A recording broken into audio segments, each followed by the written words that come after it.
All right, we'll move on to item 6.9, consideration of summary of cannabis policy recommendations and request for board direction. Community Development Director Maria Turner, go ahead. Thank you. Good afternoon. The board has already received a couple different summaries of or updates of cannabis policy recommendations. This is your third update. The results of the previous two updates are included as attachments.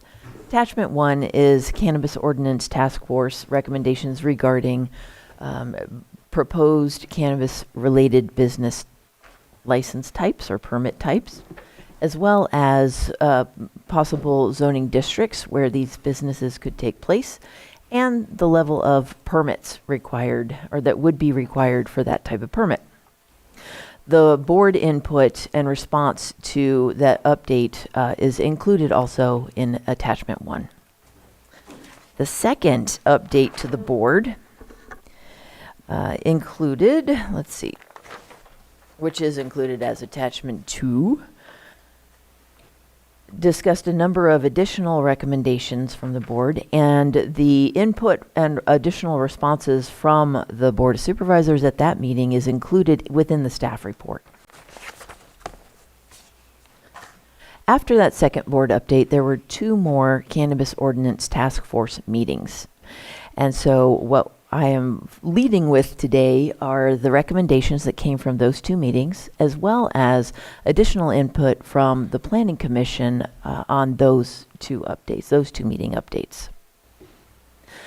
The goal for today's meeting and the purpose for today's summary is that the board wanted us to come back to you with all of the recommendations so that you could have your final input before we start writing the draft ordinance. So that'll start after this meeting, and hopefully we will bring back a vetted draft ordinance for you by the end of this calendar year. And when I say vetted, I mean that it will go through stakeholder, agency, internal review, agricultural advisory committee, as well as notice public hearing at the Planning Commission prior to a noticed public hearing before the Board of Supervisors. So let's start with the last 2 meetings of the Cannabis Ordinance Task Force. That is on page 2 of your staff report. Task Force covered items such as operational hours, delivery hours, and construction hours. And you'll see in the bullet points a recognition of a general tendency of the task force to want to align wherever possible the local regulations with state regulations. And that's indicated in this one for that cannabis-related business type hours should align with our state regulations. And farming operations and activities would align with just normal other agricultural product hours, but also limiting scheduled deliveries from 7 a.m. to 7 p.m. Records retention, this also was recommended to align with state regulations. Real quick, you said 7 a.m. to 7 p.m.? Because if I'm reading correctly from the right place, it says 9 a.m. to 7 p.m. with Sunday 12 p.m. to 5 p.m. Am I on the wrong? Sorry, am I in the wrong? I'm looking at page 2 of the staff report that says scheduled deliveries from 7 a.m. to 7 p.m. Do you see that on the third? Are you talking about the memo itself? Yeah. Okay, Staff not memo. staff report, because there's other staff reports, so I got confused about which staff report you're talking about. I want the shiny Apologize. new one, the latest and greatest. Yeah, this staff memo. Thank you. you for asking. Where do you find that? Right on the memo. The memo. All right. Voluntary termination of a use permit. This has come up through our experience of processing and working with our permittees. Sometimes there are changes to a cannabis business, or the cannabis permittee wants to stop their cannabis business. We do not have a mechanism currently in our zoning code that would allow for a voluntary surrender or a voluntary termination of a use permit. Our use permits they go with the land unless there's an expiration date, in which case for cannabis use permits, it's a 10-year period, or unless it's revoked. There is no way for a permittee to say, I'm done, I'm stopping, cancel my use permit. We don't have that yet. And so we did talk about creating that sort of a process, with the recommendation being that we look into how that would work. We'll work with county council on creating a process so that it can be voluntarily surrendered. Use of recreational vehicles. The board did weigh in on RVs being used as temporary farm worker housing at the last meeting. However, it was revisited with the task force, and I wanted to point out that there is also additional state legislation that's gone into effect that also is focused on farm worker housing. And so we're working internally just to make sure that our current regulations are in compliance with state law. But there was, the task force did talk about the use of recreational vehicles and applying the same rules or same regulations that would apply to any other agricultural operation.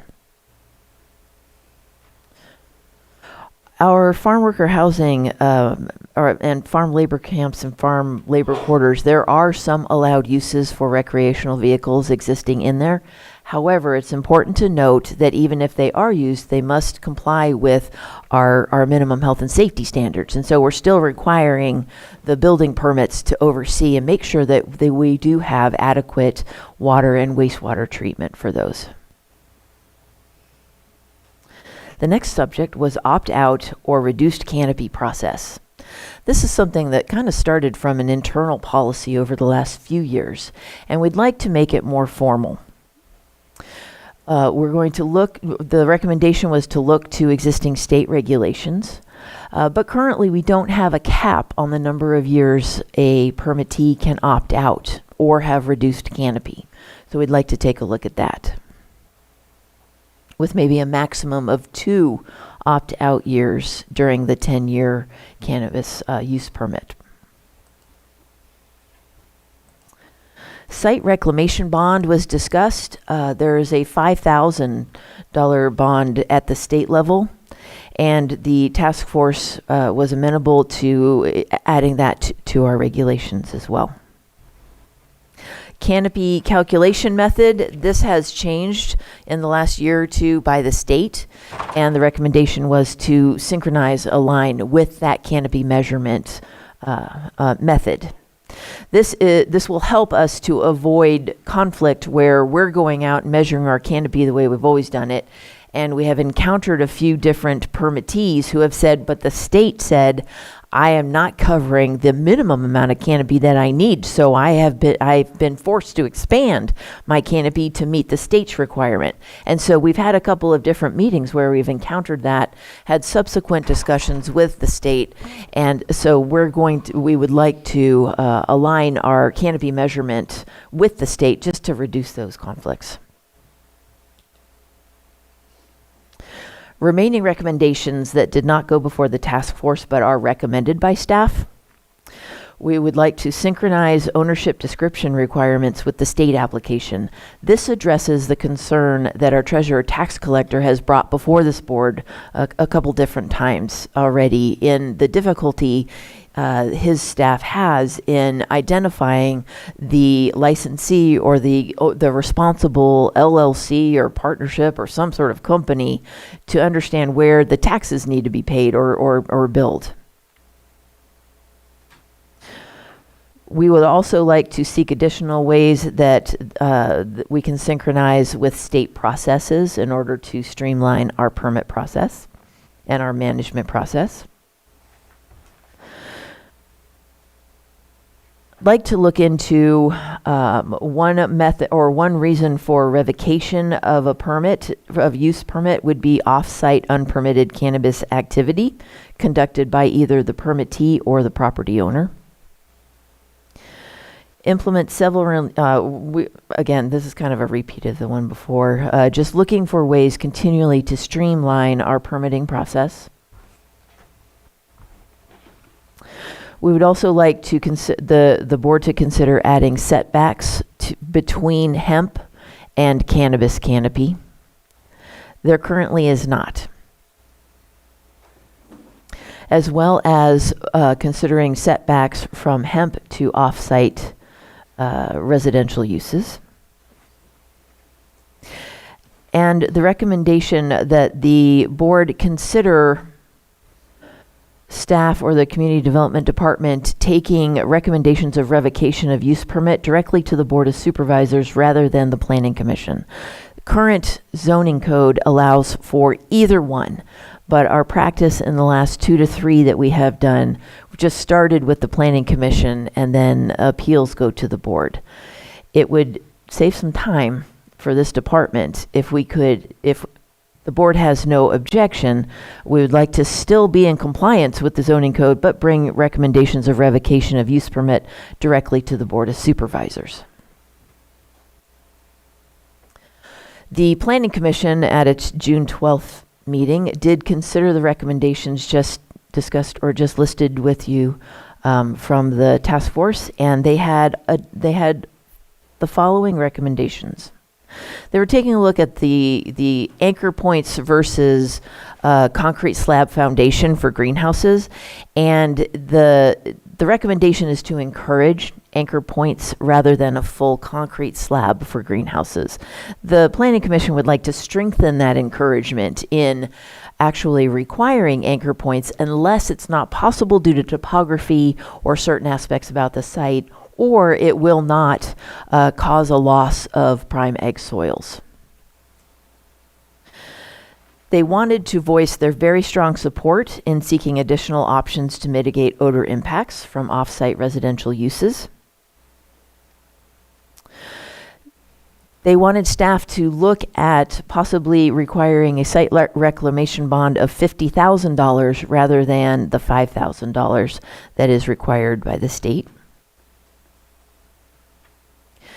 They recommended revisiting the farmland protection zone boundaries, particularly for additions of areas within Supervisorial District 1, which is down in the Middletown area.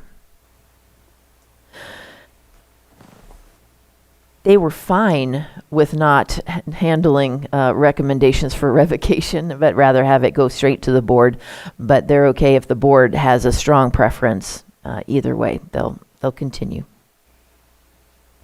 And they also requested the board consider adding homeschools to the required setbacks from schools. Or, if that's not feasible, to consider other options, including possible increase of setbacks from cannabis canopy or cultivation areas to off-site residences. We did receive public input that didn't make it before the posting or the holding of that Planning Commission agenda, and so that was included in your agenda packet as attachment number 3. And just so the board is aware, we do currently have 65 pending applications left. Only 30 of those are considered complete. And the reason why I point that out is because of our CEQA regulations for permit and the Permit Streamlining Act. After a project is deemed complete, we then have 180 days to conduct all of our analysis and get it before a deciding body, which would be the Planning Commission.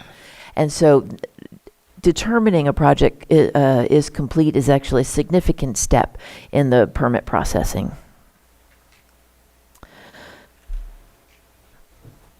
That is the summary to bring you up to date from where you've been before. But again, attachments 1 and 2 are from your previous updates, and we welcome any input, comments, and direction from the board regarding cannabis policy regulation updates. Thank you, Maria. Real quick, I've noticed that the groups both support strengthening enforcement, fixing complaint systems, requiring drought management, improving application process, and enhancing annual reporting. That's just what I've noticed from both. So those are some key wins. I think the others we just need to hash out. So I'll let you start. Go ahead. Well, I know we've talked about this before, and it's been brought up every time we have this conversation, is about the drought management and the hydrology analysis of each project. And so I just wanted to get your thoughts on how you're considering adding this in and strengthening that. We Thank you. heard a public comment earlier today, and it's important to everyone as we move forward that we have water security. So Thank you. Yeah, as the board remembers, there was an ordinance passed during a drought that required hydrology studies from every use permit application. And that was so it could address 3 different questions. One was, how much water do you think you're going to use? How much water do you think is already there? And what's it going to do to impact your land and possibly your neighbor's land? The drought emergency was rescinded. However, there is an article already in the zoning code that allows for the department to require any studies they deem necessary to process a use permit application. We have continued to require hydrology studies for use permits that do not propose use of municipal water sources. So if they don't require any water at all, we probably wouldn't need a hydrology study.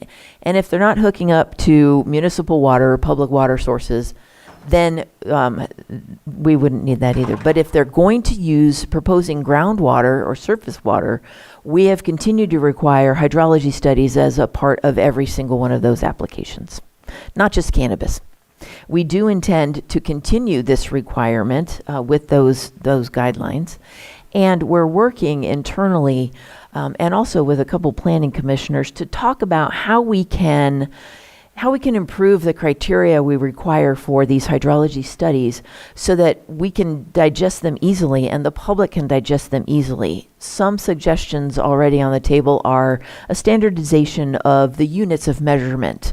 So we're not always going from acre feet to, gallons per whatever per water. So that the goal will be to have a guideline for the design or the professionals who are qualified to do these reports, which does include engineers, to be able to understand what we're looking for in these reports so that we can use them and everybody, including the public, can digest that data.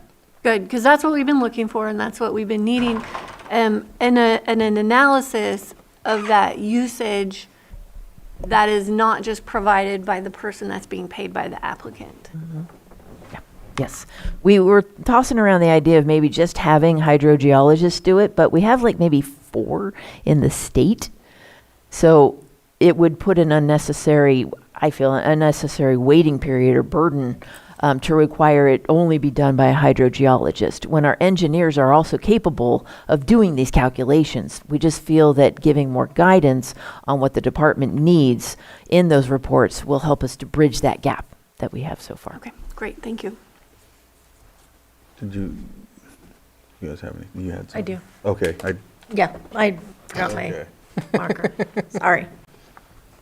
Okay. The groundwater, of course, is a huge issue. I think I sent you a letter yesterday on a complaint that we have with somebody where they've ran them out of water, a grow has. Do we address when there's water issues in an area and they have a current permit and they're currently growing and affecting their neighbors, do you then revoke? That is not one of the conditions that could be revoked. However, it's more complicated than when we just get a complaint. We consider a complaint as like our first step. We would take a look at the water usage declared from that permit and if they're still within those.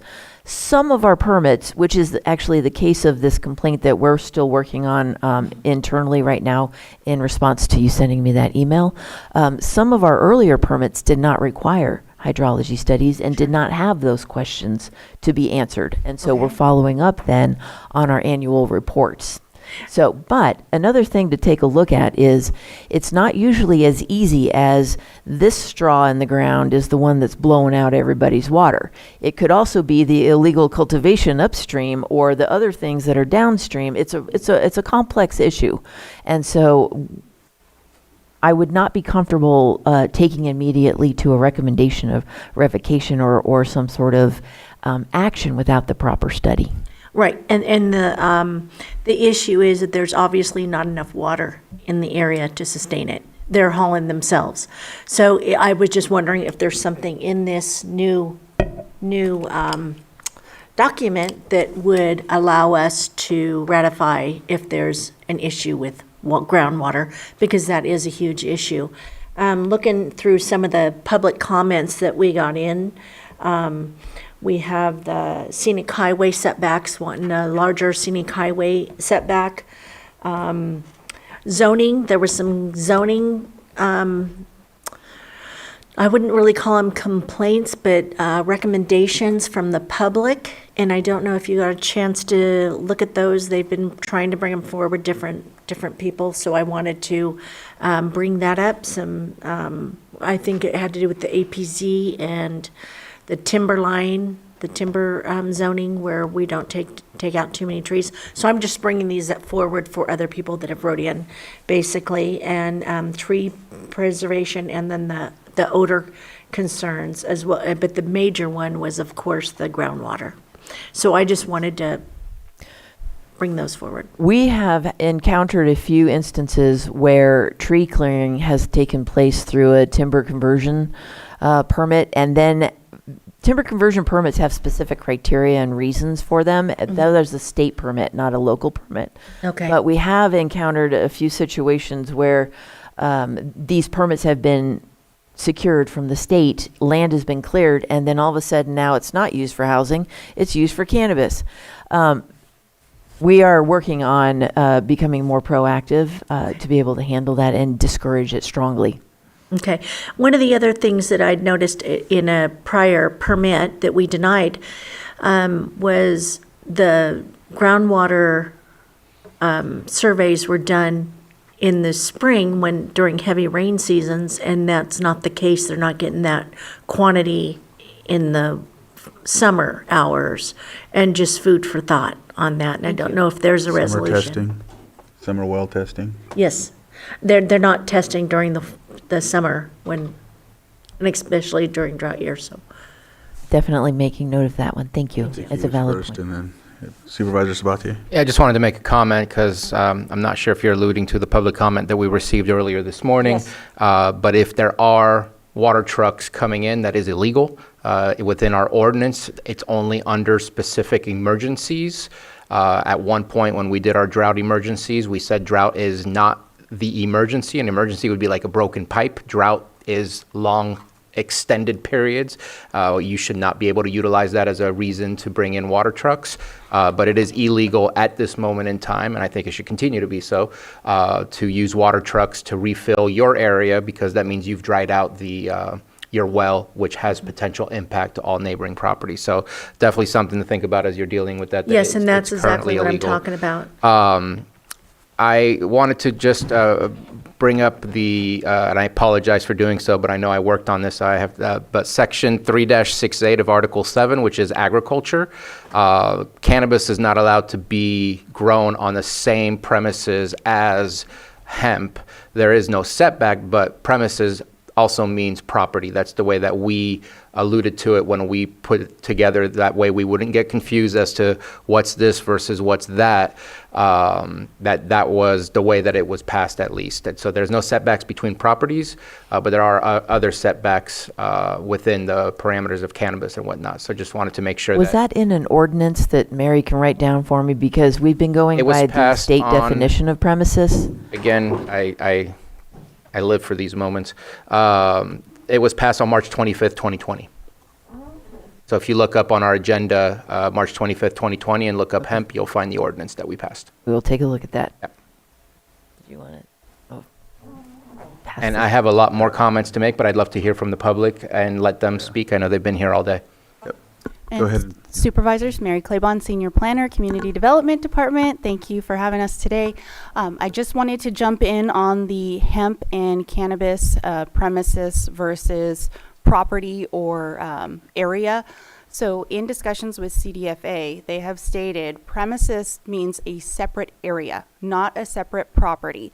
And hemp has to be identified with signage And that is the only thing that separates hemp and cannabis at the state level.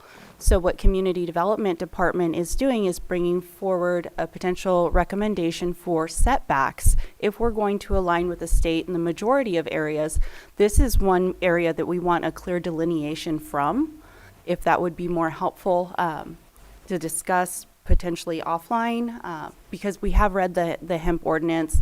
I've gone to the ag department and sat with their staff and gone through it line by line while we're receiving these zoning permits for hemp, making sure that we are moving forward with this the way that we're supposed to be. But according to CDFA, there is no setback, and they can be on the same parcel as long as a separate premise is delineated with signage and fencing. Brad? Yeah, just a question regarding the recommendation for consideration on the setbacks from homeschools. Do we even know where those are necessarily, or how does Nope. that There- get figured out? There is no publicly available roster as far as we know. Okay, so that would be problematic. Very. Okay. Go ahead, Supervisor Weiss. Well, I think increasing the setbacks to residents solves it, because whether you have children there all day or seniors there all day, whoever's in the house all day is going to be, affected in the same way. So I think looking at the setbacks to residents and just not worrying about who has a homeschool and who doesn't. That makes sense. Mm-hmm.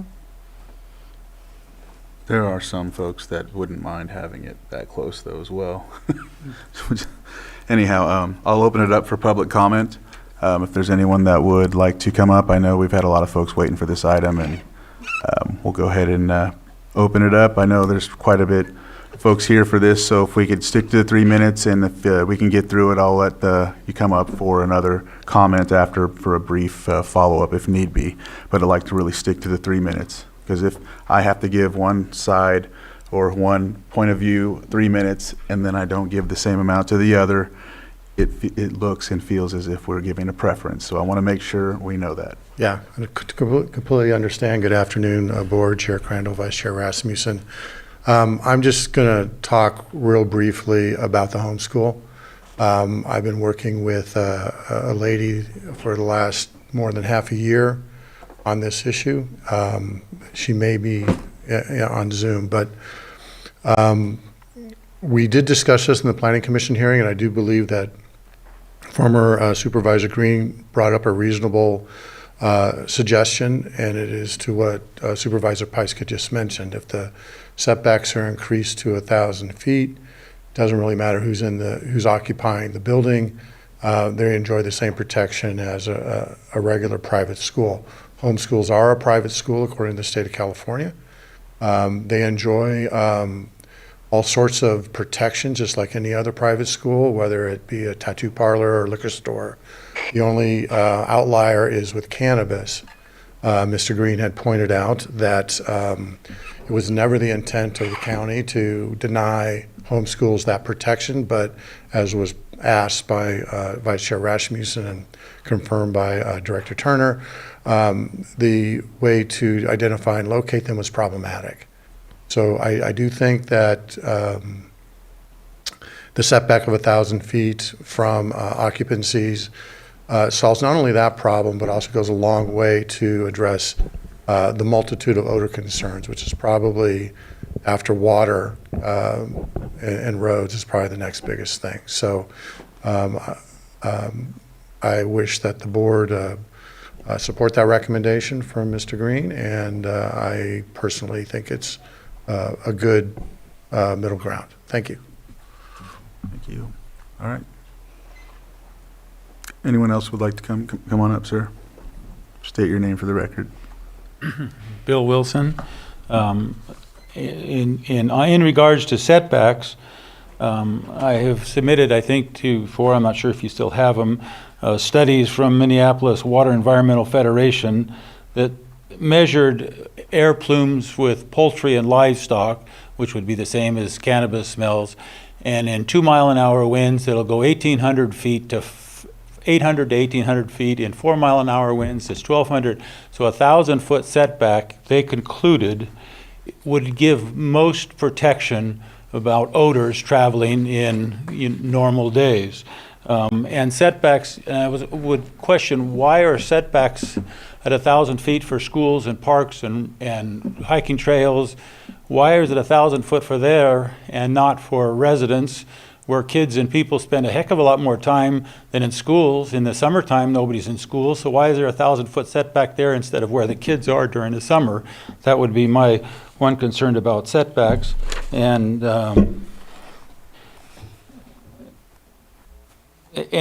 you get cannabis in an acre planting outdoor.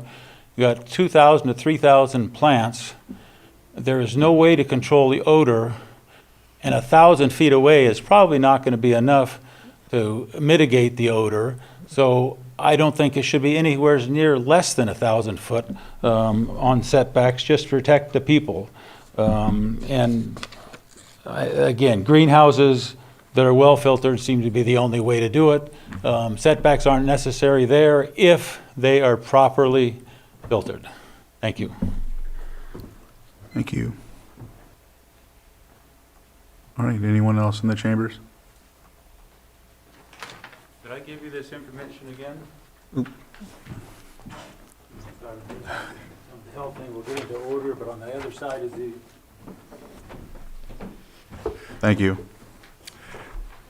Michael Green, I wish to thank the previous speaker for citing my previous comments. I also recommend what I recommended before. And I appreciate, I think the board got what I was laying down. It is problematic to figure out and map where home schools might be, but the bigger issue is how do we prevent nuisance odor complaints from off-site residences generally. I have tried to drill down into our current ordinance. I do have some notes that I can share with staff if they're open to it. So, and for whatever reason, it's not baked in there. The new supervisors, we've been at this 10 years now. How many ordinances we've passed, I've lost count. And being able to kind of connect the dots is difficult. So on the issue of the farmland protection zone, going back to that particular ordinance, 3103, I think it is, there was an attached map to that ordinance. It did have, one of the purposes of that creation of that zone was that big polygons. So we have big exclusion areas that we're not sitting there trying to get very granular on 4 different types of state farmland that is hard to map on a parcel by parcel basis. We didn't have good state farmland soil mapping at that time. Looks like it may have improved since then, since there is an FMMP map up on GIS now. But the original farmland protection zone map did not intend nor have the technology at that time to allow parcel-specific review of state farmland maps. So as you consider whether to maintain the current farmland protection zone map or whether to make additions to it, as has been suggested, that's going to be one issue you're going to want to look at is, do you want the more granular approach that is now offered with the FMMP and GIS? Do you want the big polygons that were passed in the ordinance when it was passed in 2020? And I see puzzled questions, so I don't have any answers for you. I just want to kind of communicate that was the history, was to make it easier for staff and for applicants and for the general public to know where outdoor cultivation was prohibited and only greenhouse or indoor cultivation was going to be allowed. That's basically all of Big Valley, all of Scotts Valley, big chunk of Upper Lake and the Red Hills region. So if you want to get more granular on the farmland mapping, that would be one approach. If you want to stick with big polygons, which have been working pretty well by all accounts, that would be the other thing. And I think I'm close to my 3 minutes, so I'm just going to slide my notes right over here for staff, and thank you. Thank you for not coming up on the dais.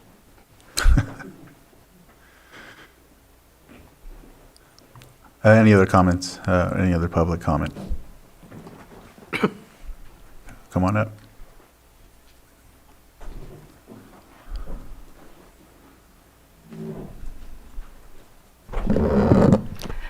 Good afternoon, Board. Margot Kambara. A revised cannabis ordinance will not resolve some of the recurring problems your board sees, specifically appeals of cannabis permits. The current ordinance is not being followed. Required annual reports are not reviewed. Conditions of approval are not reviewed for compliance. Cannabis odor complaints go unaddressed for years. A cannabis odor situation was brought to your board's attention in January 2025 when CDD provided a cannabis ordinance task force update. That odor situation has not improved. In addition, evaluation of water availability and cumulative impact of projects is not robust nor consistent. Now, CDD plans to address some of the shortcomings of the water availability studies, and that's a great thing, but we are still far from water security. In the current ordinance, environmental professional Peggy King offered the Planning Commission recommendations on hydrology in her public comment sent on June 12th. The current ordinance reflects policy gaps. A new ordinance developed without transparency will not resolve some of these recurring issues. A comprehensive policy for cannabis activity in the county is a better solution. Including public input is a good start in developing a comprehensive cannabis policy. The policy should inform ordinances. A patchwork of ordinances or a sprawling ordinance is not a substitute for a comprehensive policy. Thank you. All right. Any other public comment? Is this only on the water or is it on anything? This is what it has to do with for cannabis, the cannabis policy recommendations. Or the ordinance. Yeah, for the ordinance. Could I do all four of these? Well, I think there's other folks. I don't know if they're coming up to speak or. I thought you were just going, there's setbacks and comments. No, Order comments and then, okay. Go ahead, come on up, sir. Thank you very much. Andrew Dobbs Kramer, here to read a letter on behalf of Nara Dalbaka, president of the LCCA and former Cannabis Ordinance Task Force member. Honorable Chair Crandall and members of the Board of Supervisors. As you may be aware, the licensed cannabis industry in Lake County and across California is navigating significant challenges. Nonetheless, our local industry has demonstrated that it is a primary economic driver, directly supporting hundreds of jobs and generating millions of dollars in tax revenue each year. Thanks to the continued support of this board, cannabis tax revenue has increased by more than $250,000 year over year, marking 3 consecutive years of steady and incremental growth, resulting in a $3.4 million contribution last year alone. This forthcoming land use ordinance update will have far-reaching consequences, not only for the cannabis industry, but for the broader local economy. As noted in the recently released California Cannabis Market Outlook, commissioned by the Department of Cannabis Control, quote, local taxes, fees, and restrictions increased costs for licensed businesses and can result in an effective local tax rate of more than 30%. Working to lower local restrictions, taxes, and fees for licensed cannabis businesses would support the licensed market. Local costs affect decisions on where to locate and how resilient businesses are to down years in the market. These barriers to entry create advantages for unlicensed businesses. Some of the proposals discussed during the June 12th Planning Commission meeting represent a fundamental shift away from the goals originally outlined by the board when this ordinance review process began. These goals include the expansion of these proposals include the expansion of the farmland protection zone and new setback requirements for home schools, both of which would eliminate otherwise eligible properties and increase the cost of doing business in Lake County. These changes would discourage future investment, reduce employment opportunities, and erode the stability of the legal market. We respectfully request that the board reaffirm its original directive to streamline regulations, reduce barriers to entry, and eliminate redundant or unnecessary requirements. This is the path that will help attract and retain investment, support local jobs, and strengthen tax revenue for public services. We would also like to clearly state our positions on the following. Setbacks. We support upholding the current setback standards. These have proven workable for both businesses and regulators. Homeschools. We strongly oppose the addition of homeschools to the list of uses requiring setbacks. There is no official registry or oversight mechanism for homeschools, making this standard nearly impossible to assess or enforce. It would place an undue burden on the Community Development Department and create opportunities for abuse by opponents of otherwise compliant projects. Bond requirement. We do not support the proposed $50,000 bond requirement. These instruments have not yet been accessed in practice, and it remains unclear whether they are even available to the cannabis sector. As written, this provision would place unnecessary financial hardship on small and mid-sized farmers without any demonstrated benefit to the county. We also ask that all existing licensed projects be recognized as eligible non-conforming uses. Farmers have invested millions of dollars We can into wrap Lake up. County and should be able to continue their use. Thank you. Do you have more? I have one more paragraph. Go ahead, because it doesn't look like anyone else is coming up. It's included though in our package. Oh, okay. Yeah, thank you. All I right, appreciate it. thank you. Yeah. Oh, okay, we have Zoom, okay. I just don't want to, I keep seeing one or two come up, so it's not as if we have a lot. Go ahead. Good afternoon, Honorable Chair Crandall and members of the board. My name is Autumn Carsey. First, I want to thank you for your continued commitment to navigating the complex and often burdensome process of California cannabis policy. I want to acknowledge the work of the Cannabis Task Force, and what initially was anticipated to be a 6-month effort became a 2-year undertaking requiring deep dedication. While members did not always agree, they came together to produce many of the positive and thoughtful recommendations you have before you. A number of the more extreme recommendations which have previously been rejected by this board have resurfaced following the appointment of Commissioner Monica Rosenthal, a founding member of CAP. During the most recent Planning Commission meeting, Commissioner Rosenthal acknowledged that she was aware of this board's prior decision not to revisit the Farmland Protection Zone expansion, yet stated her personal interest in advancing it anyway. She also proposed additional restrictions, including required setbacks from homeschools. This raises serious concerns about potential conflicts of interest. Commissioner Rosenthal has publicly opposed Ms. several Carsey. cannabis projects. Yes. Apparently, we need a break. If you want to, I apologize for that. Something went out. What happened? Looks like Zoom. The Zoom went out, yeah. Okay. We could come back and we'll start your Sure. 3 minutes all over No again. problem. Apologize for that. How long? 5 minutes? 10? All right, we're going to need 10 minutes. Sorry. So we'll be back at 4:05.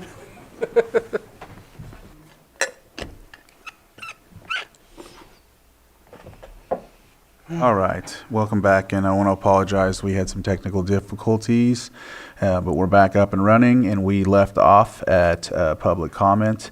Autumn Carsey, I think you were speaking. I didn't know if you wanted to please come back up, and we'll restart your 3 minutes for the inconvenience.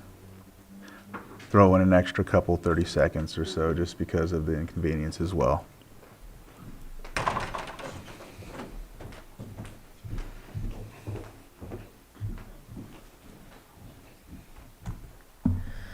I appreciate that. Thank you. Do you want me to continue from where I left off, or? You decide. Okay. I'll just continue from where I left off. So, a number of the more extreme recommendations, which some have previously been rejected by this board, resurfaced following the appointment of Commissioner Monica Rosenthal, a founding member of the CAP group.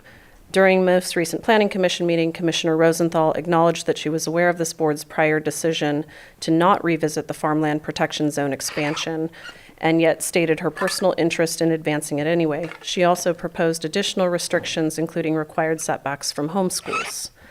This raises serious concerns about potential conflicts of interest. Commissioner Rosenthal has publicly opposed several cannabis projects and has signed CAP letters that advocate for the very initiatives that are now being reconsidered. It is not appropriate for someone with a history of public opposition to cannabis to cast decisive votes on an ordinance recommendations that directly impact the future of this industry. On the Farmland Protection Zone, the proposed expansion of the FPZ would be nothing short of catastrophic. When I did an overlay of all the existing farms in Lake County, I found it would render approximately 37% of this county's currently approved farms ineligible. Many of whom are unaware of this proposal and therefore would be unable to advocate for themselves. This is not a small policy adjustment. It is a wholesale dismantling of 1/3 of illegal cannabis here in Lake County. The setbacks in public lands and homeschools I'd like to discuss. During the August 4th, 2020 Board of Supervisors meeting, item 7.2 clarified the 1,000-foot setback requirement from public lands for commercial cannabis cultivation. At timestamp 43450, the board explicitly stated that the 1,000-foot setback would apply only to developed public lands, such as authorized trailheads, campsites, visitors centers. Undeveloped, inaccessible public lands would require only a 100-foot setback. Scott De Leon confirmed that the land must be developed, and Supervisor Sabatier moved to overlay the national trail maps and identify developed, designated, approved trails. This board unanimously supported this clarification. Despite this, the final ordinance language is vague and has resulted in inconsistent interpretations. Some applicants have received approvals within these setbacks, while others have been challenged. This ambiguity creates a legal risk for the county and uncertainty for applicants. I respectfully request that the ordinance be amended to restore its original intent and setbacks only be applied to developed public lands. Further, I strongly oppose the inclusion of homeschools in this list of setback uses. It would allow anyone opposing a neighboring cannabis project to declare a homeschool as a tool for obstruction. This is not policy, this is a weaponization of regulation. During COVID, I enrolled my own child in homeschool. It took me 2 days. There is no oversight. There is no criteria that you need to meet in order to have that designation. Lastly, I would like to respectfully request that all existing cannabis businesses, including cultivation, processing, and manufacture and retail, be considered eligible for renewal and recognized as legal non-conforming uses under the updated ordinance. Many of these businesses have operated responsibly and compliantly for years, contributing jobs, infrastructure, investment, and millions of dollars in tax revenue to the county. A business that has demonstrated success and commitment to the community over the course of a decade should be allowed to continue without fear of being regulated out through shifting land use policy. These operators have helped build the foundation of the local cannabis economy and deserve a fair path forward. Thank you for your time. Thank you. We'll get back to you. I know that you spoke already, right, on this one?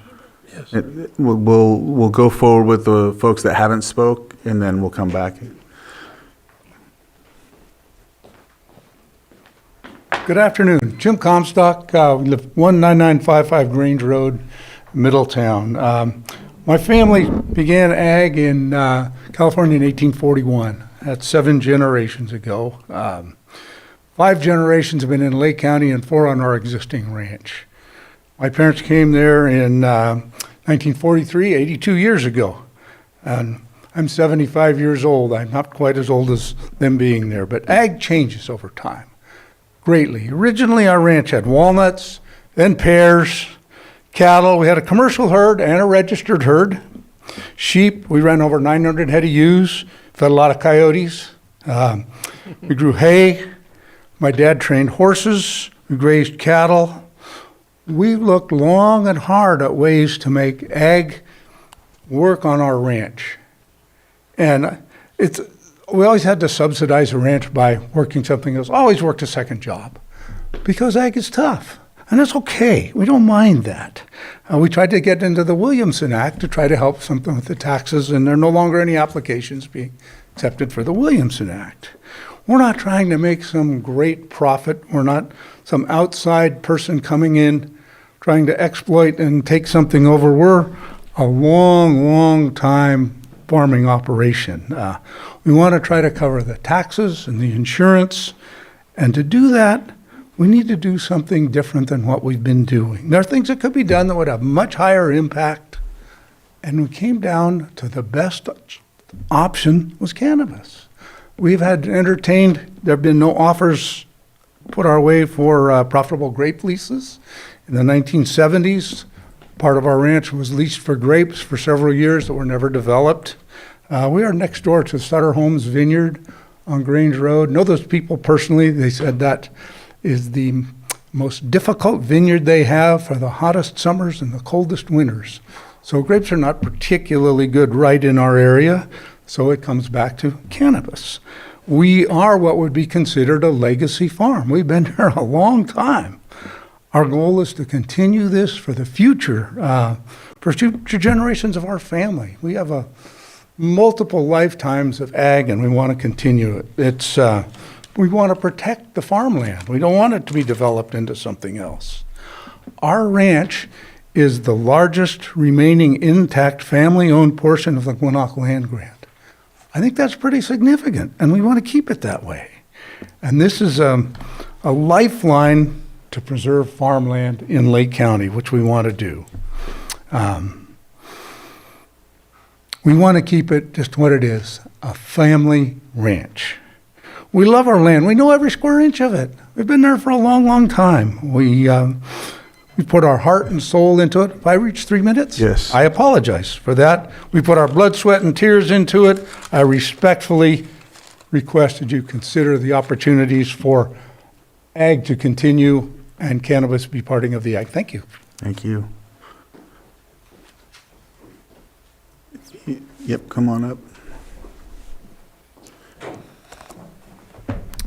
Okay, my name is Marshall Comstock. You just heard from my dad. So I just want to reiterate kind of what he was saying. But from my perspective, I'm the next generation. My brother, my sister, my 3 cousins, we're all the next generation of that ranch that he's talking about.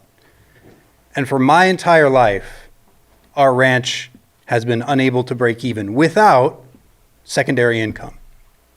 So what I've come to understand about ranching is that usually there's 2 kinds of ranches. You have a family ranch that's not easy to maintain. It's a struggle. And then you have ranches that are usually owned by wealthy landowners, wealthy people that came in that have independent income that bought that land that can subsidize it. We're not that family. And as I look to the future, the last thing that I want to do is be responsible for our family losing that ranch.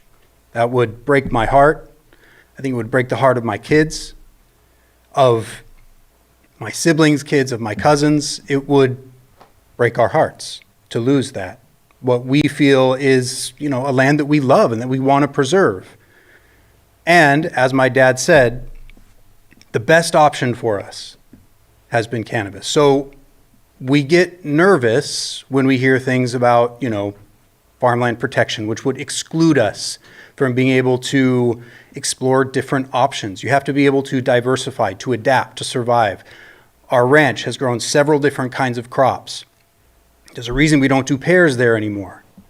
There's a reason that grapes haven't worked out there for us.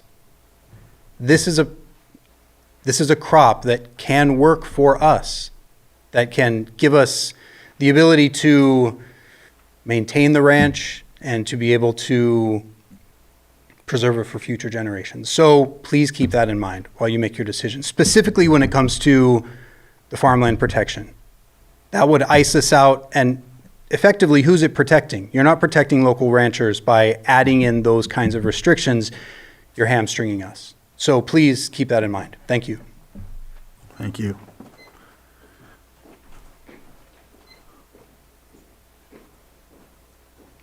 Good afternoon, Board. Jennifer Smith. I'm a local cultivator, former president of the LCCA, and a member of the task force. I just want to talk about the task force efforts for a second here. As mentioned, it was a 6-month project that turned into nearly 2.5 years. It was a very open and at times informal process. And so for 2.5 years, everybody was given a chance to come in and speak. And I just want to point out that because you're not agreed with doesn't mean that you weren't heard. There was plenty of time and opportunity for people to bring up their concerns. We had members from every opinion on cannabis, as well as members that came from varying parts of the county, and we made great strides towards our ultimate goal, which was to align local policy with state policy. To add at what I feel like is the 11th hour, additional exclusion zones that don't count, that aren't the same as the state, seems disingenuous. Particularly worried about homeschools because, as mentioned, that can be set up in 2 days. It's varying, it's transient, and it's to affect somebody's business plan and business model based upon a simple objection, personal objection, isn't right. We need to get back to land use rights and remember that cannabis is an ag product in this county and in this state and should be treated as such. Thanks.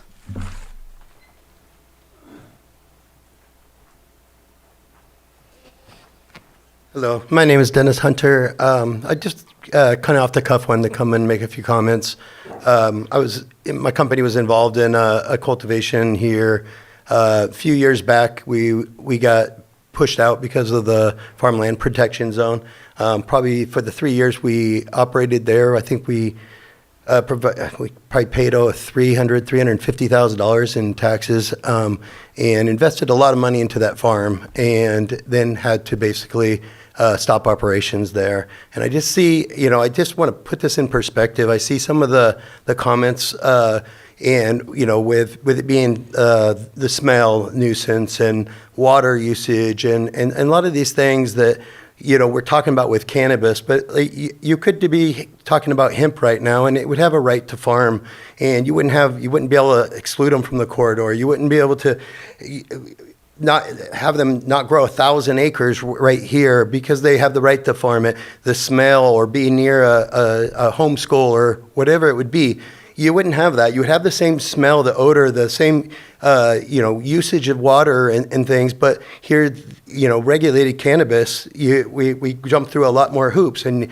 now you have a lot more things that you want to exclude, but you wouldn't be able to do it with hemp. And I just want to make sure that's in perspective, that you're doing this to a regulated crop that is providing a ton of tax revenue and is jumping through so many hoops through the state. It's very hard to operate a cannabis farm. There's so much paperwork with the state and so many regulations that we have to do that if you're still in business here, you're a really good operator, and you're having to go through a lot of these steps. And I've been growing cannabis for 3 decades, and before there was legal cannabis, and living up in the hills, and a lot of the cannabis farmers, we had to deal with our neighbors, and we had to work with them. And I can tell you, most cannabis farmers really are good neighbors and want to be part of society and be a benefit to their community. So just want to put those things into perspective, and hopefully you guys are looking at all that. Thank you. Thank you. Is there anyone that hasn't commented already that would like to come up? And then I know that we have 2. I want to let the Zooms go through, and then I'll call on you to come back up. Go ahead and Rebecca, if you can unmute. Wonderful. Can everybody hear me? Yes. Perfect. So on behalf of the Lake County Farm Bureau, I'd like to thank the Community Development Department staff for developing these recommendations and bringing them before you for input at this stage. We recognize that the effort that has gone into this process so far, and as the ordinance begins to take shape, LCFB remains committed to staying engaged. We look forward to reviewing the first draft and appreciate any opportunity to provide public comment along the way. We also look forward to seeing the draft brought through the Agricultural Advisory Committee for discussion and input from the broader ag community. Open dialogue will be essential to creating a balanced and workable ordinance for Lake County. I would also like to take a moment to emphasize a sentiment shared by another task force member. The process involved in bringing forward these recommendations from the task force was messy at times and involved a lot of give and take, which is reflected in the recommendations that you see before you. This included all recommendations, including those around FPZ. So I think it's important to keep in mind that the task force was very thorough in their recommendations. And like I mentioned, there was lots of give and take involved in this process. Members of the community were welcomed at every meeting to provide public input, and a lot of time was spent on these recommendations. So I think that there should be heavy consideration given to that, especially those recommendations that were made regarding the FPZ.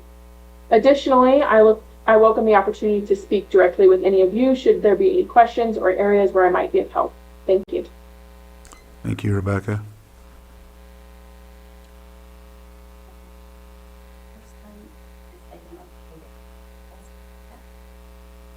Yes, yep, there you go. If you can unmute, and we'll start your 3 minutes.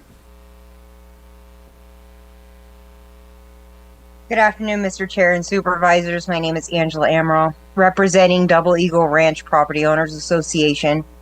For over 5 years, Double Eagle has been asking for a simple revision to either the online exclusion zone map or to the application intake form to recognize the Double Eagle area as having CCRs with restrictions for all commercial activities.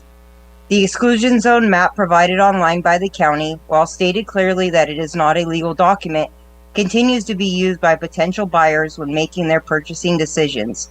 Double Eagle has taken several steps to ensure the buyers are fully aware of the restrictions on commercial activity within the POA.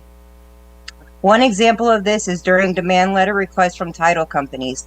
At that point in the process, Double Eagle has asked the title company to notify the buyer and obtain acknowledgement as to the commercial activity clause in the CCRs. While this has been helpful, it is also a little late in the process as the buyer is already in escrow. Additionally, this step does not apply to cash purchases that typically do not go through escrow, and there is no notification to the POA. Over the years, Double Eagle has been told there would be ample opportunities to have these concerns addressed, including the public outreach meetings conducted under former Director Darby, and then during the Cannabis Ordinance Task Force. The task force was not amenable to any changes in this regard. After the Cannabis Task Force, we were told the next opportunities would be at the Planning Commission and Board of Supervisors meetings. Double Eagle has consistently requested these changes and did so again at the most recent Planning Commission meeting on June 12th during the Cannabis Ordinance Revision discussion. Double Eagle is respectfully requesting once again that this concern be addressed. While we understand the county does not enforce CCRs, we feel the county should not be undermining them either. CCRs are a legally binding agreement between the property owner and the association upon purchase. As an example, for many projects requiring a permit in Hidden Valley HOA, CDD requires plans stamped and approved by the HOA before an application will even be accepted. Once again, Double Eagle respectfully requests that the county revise the process for commercial applications within our area by either amending the exclusion zone map online or to include POA approval before an application is accepted to prevent loss of time, finances, and resources by the applicant, county staff, and the POA. Thank you for your time and consideration. Thank you, Angela.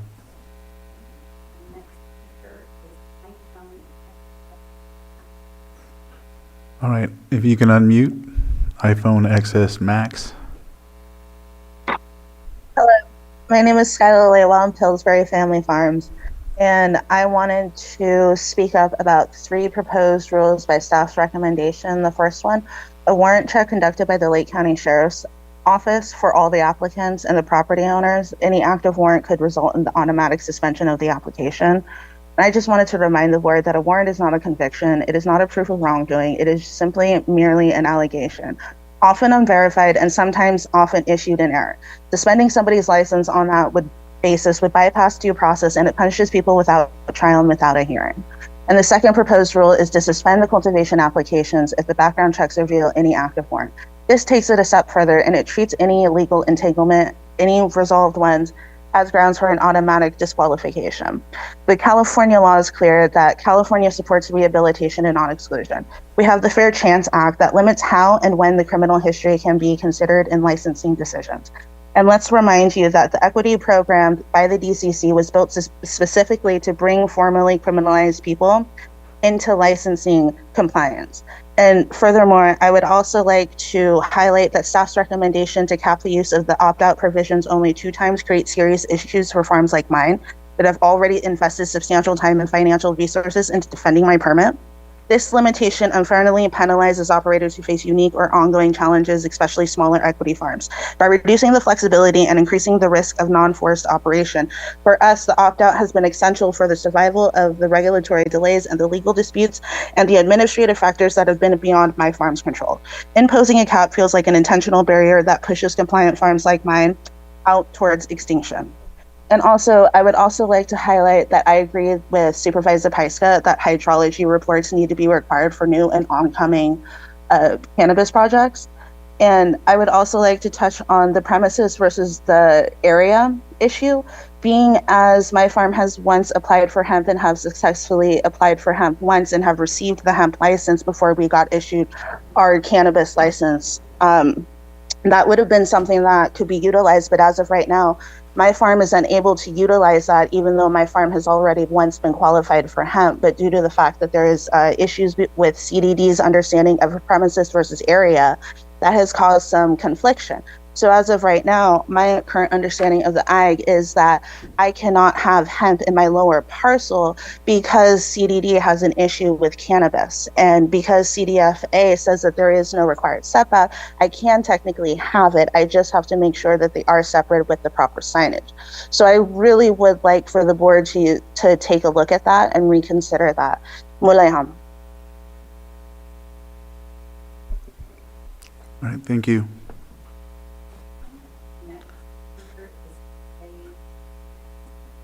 Clay's iPad, if you can unmute. Hello, Clay Shannon here. Everybody hear me okay? Yes, we can hear you. Thanks for listening. I'm a longtime Lake County farmer and businessman in Lake County. I have been farming in the county since 1996. For nearly 30 years, we have worked to promote this region across the nation and 30 different countries. We sell wine all over the world through more than 20 brands and 75 products that proudly bear the name Lake County. This county is a rich farming heritage, one we should preserve and honor. I'm personally committed to doing so by building a farming education center currently at the Mercantile on Highway 29, which will invest in the future of agriculture in Lake County and create lasting careers for the next generation. I'm not a cannabis advocate, but I am an advocate for farmers and landowners. As a businessman, I understand that creating a sustainable business means allowing farmers the flexibility to diversify their operations. We've heard that earlier today. That should include any legal crop. The voters of this county have affirmed that more than once. Stripping landowners of their property rights through the unnecessary regulation will not help our economy or our ag community. Rather than trying to hold back change, we should be asking how Lake County can remain competitive in the agriculture sector. Over the years, I've focused much of my work on enhancing soil health and fertility. Today, I'm developing organic fertility solutions for grape production and have been approached by some cannabis farmers interested in those same organic and regenerative inputs. Like any serious farmer, to remain in the forefront of their industry and make a living, they are striving to improve their methods by using natural materials instead of synthetics, which are safer for the environment, the soil, and human consumption. All existing legal farms that pay taxes in Lake County should be grandfathered in under current non-conforming use provisions when their permits come up for renewal. We should not impose new setback requirements that drive out the very people working hard to comply and do things right. Farms are expensive and time-consuming to build. They are always a long-term investment. Most have taken years of planning, permitting, significant capital to bring online. Pulling the rug out from under would not only be unfair, but economically damaging to the region. Looking ahead, cannabis appellations offer a real opportunity to further elevate Lake County as a premier growing region. This industry generated $3.4 million in tax revenue for the county last year alone. That is not something we can afford to overlook. We need to keep our doors open to opportunity, not regulate our farmers out of business. And most importantly, the majority of states in our country are allowing the usage of cannabis, hemp products, or both. And along with them, we need to recognize that our younger generations all over the world, and definitely the nation, are embracing this agriculture crop, whether it's to work in the industry or Mr. to Shannon, use if you can wrap up. these things. We have a great county with great people, but must find ways to preserve our ag heritage while keeping the interests of future generations in mind. Thank you. Thank you.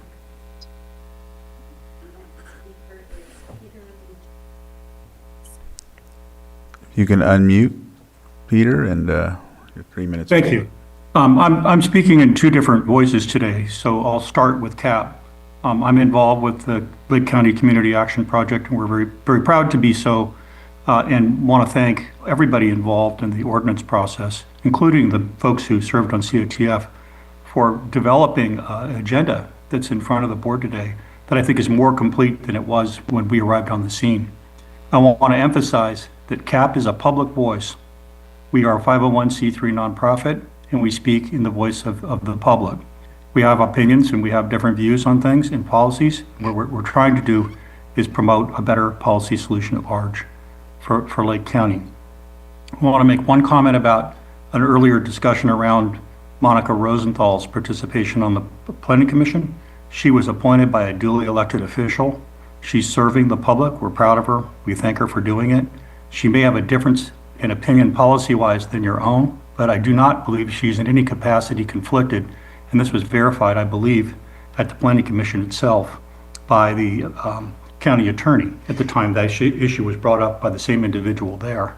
I would point out that on CODIF, there were several individuals who participated in CODIF from the industry who did not meet the FPPC guidelines for conflict of interest. So I continue to ask that the board give due consideration to that concern.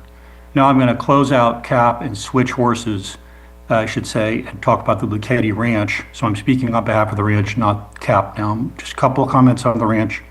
We're directly next door to the Comstocks. We're in a conflict with them over their cannabis application. We don't wish to be. We'd like to get along with the Comstocks, but I want to say the following. We run a successful and profitable cattle business next door. It's not a failure. We don't subsidize it. It pays for itself. It's an organic beef production facility. Our concern about the Comstock's cannabis application, which I believe will be duly addressed by the type of ordinance considerations that are under review right now, two of them in particular, is farmland protection zone. We believe we should be treated equitably to others in the county. We are prime farmland, and we wish to be treated equitably. We're asking the board for due consideration. Second, this hydrology water issue is serious.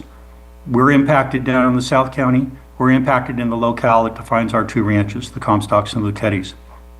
Done a lot of work on this, spent a lot of time and money on it, and you'll be hearing more from us as we go along. But I want to again emphasize the importance of the water hydrology issue and refinements in the ordinance to how that issue is handled. I have several concerns about how the water issue that stands between us can affect the profitability and the effectiveness of our business plan. Thank you for your consideration. Thank you.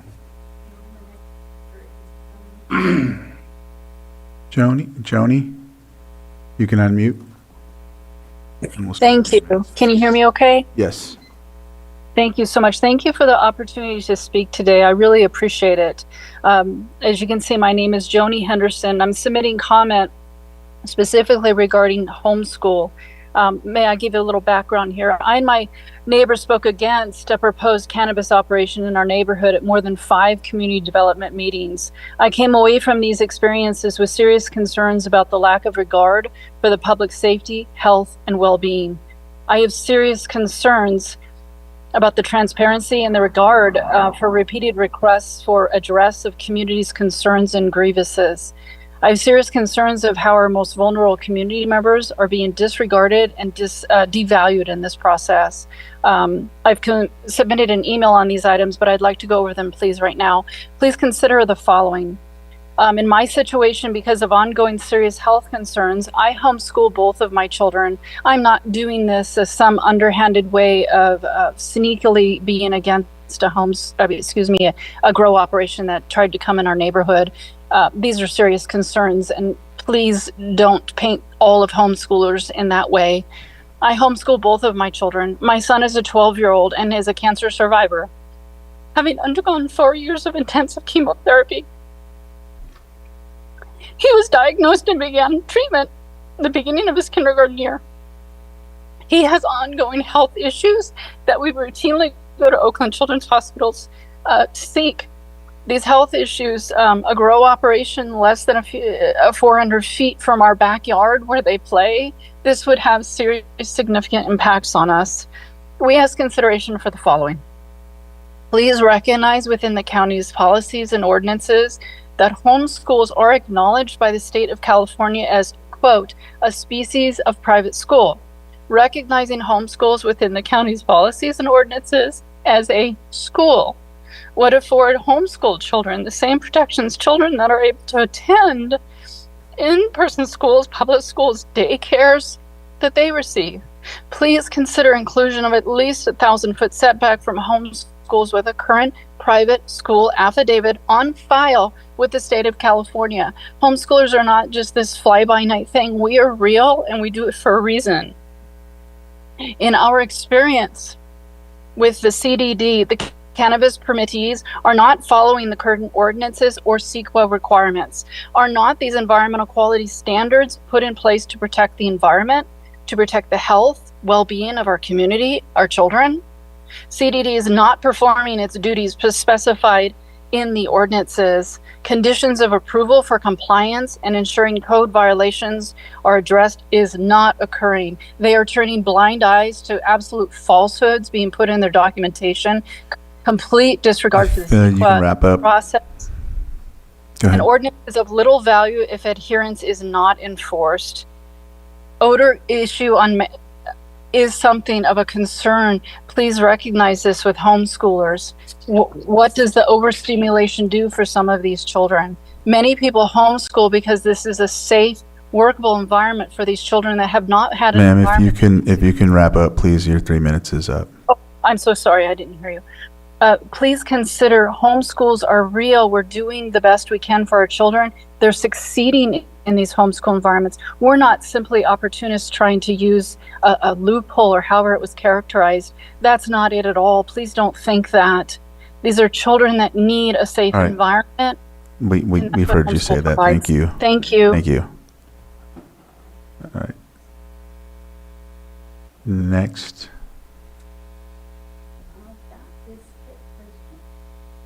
Okay. We'll still leave. There you go. All right, Charlene, if you can unmute. Yes, hi, Charlene with Camp Indian Meadows. At the time that I did my permit, I had a neighbor who opposed, of course. And I feel the homeschool issue, how are we going to define a real homeschool like the lady who just shared with the kids there with the disability versus somebody who's going to do a 2-day application and try to find some niece or nephew or somebody to claim they're schooling them right next door to the grow? How is the county going to help us define what's true and what's not true? It is definitely a conflict of interest. If the it's not a conflict, but I don't know what to call it. But I have vendetta. It's a vendetta. We call it an Italian vendetta. If he doesn't like me, he's going to try to do everything to try to close me down. So how is the county going to help us secure that? They said it only takes 2 days to get the permit. It's not really supervised. And how are you guys going to protect us? This is hundreds, I mean, millions of dollars that we put into infrastructure in these grows with different ordinances. Now you guys are trying to change it on us. I would like to support it not being changed for the existing businesses and give it a reconsideration on the new businesses coming in. Because this county needs the money and all of us are trying to survive up here. Thank you so much. Thank you. Right, they could say anything.